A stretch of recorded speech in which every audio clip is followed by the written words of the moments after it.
Now, meanwhile, harsh restrictions and arrests in Myanmar have made it incredibly difficult to cover human rights abuses going on in Rakhine State. A military crackdown in Rakhine State has forced hundreds of thousands of Rohingya Muslims to flee to Bangladesh, and many of them have been killed. And Myanmar's government has just blocked UN Special Rapporteur for Human Rights, Yanghee Lee, from entering. We spoke to her earlier about it. Take a listen. There's a lot of big words that have been said in light of this incident. A lot of very strong condemnation, but it doesn't seem like the military government is taking heed to any of this. I was disappointed that the international community could not come up with a stronger resolution from the Security Council.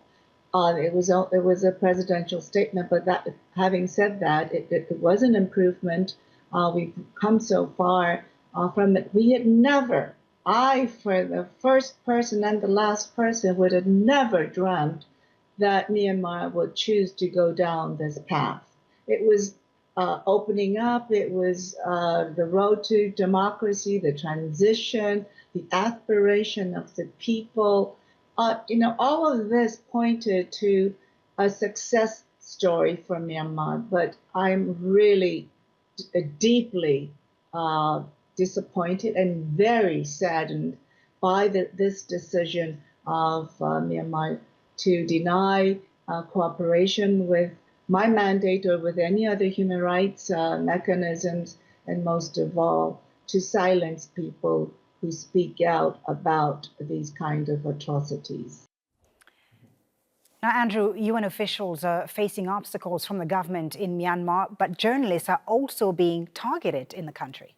That's certainly the case. There's 2 journalists from the Reuters news agency who were arrested last week and days later are still in jail. Wa Lone and Kyaw So-u accepted an invitation to dine with police officers on the outskirts of Myanmar's largest city, Yangon. That's when they were both picked up and arrested. Both journalists worked on Reuters' coverage of the crisis that has seen around 655,000 Rohingya refugees flee from a military crackdown in the western Rakhine State. Journalists have condemned the arrests on Twitter using a hashtag Free Wa Lone, Kyaw So-u. Others are using a hashtag Myanmar Press Freedom. Verena here tweeting that simply, we want them back. Now, Haikal here says that in Myanmar, ethical journalists are being persecuted and jailed through smear campaigns, while biased, unethical, and inflammatory journalists and reporters are being provided impunity.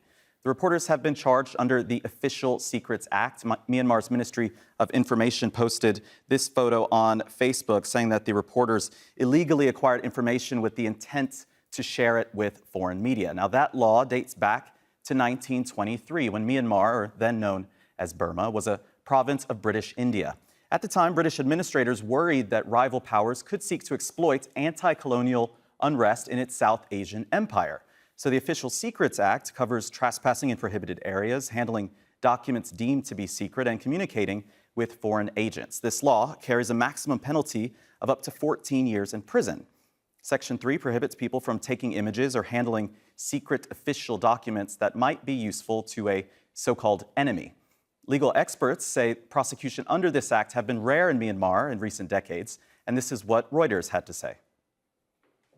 So Reuters president and editor-in-chief Steve Adler has called the detention of Wa Lone and KCO a blatant attack on press freedom, and he has called for their immediate release. Unfortunately, we haven't had any response yet from the Myanmar authorities, and we're still waiting to hear how things are going to unfold from here.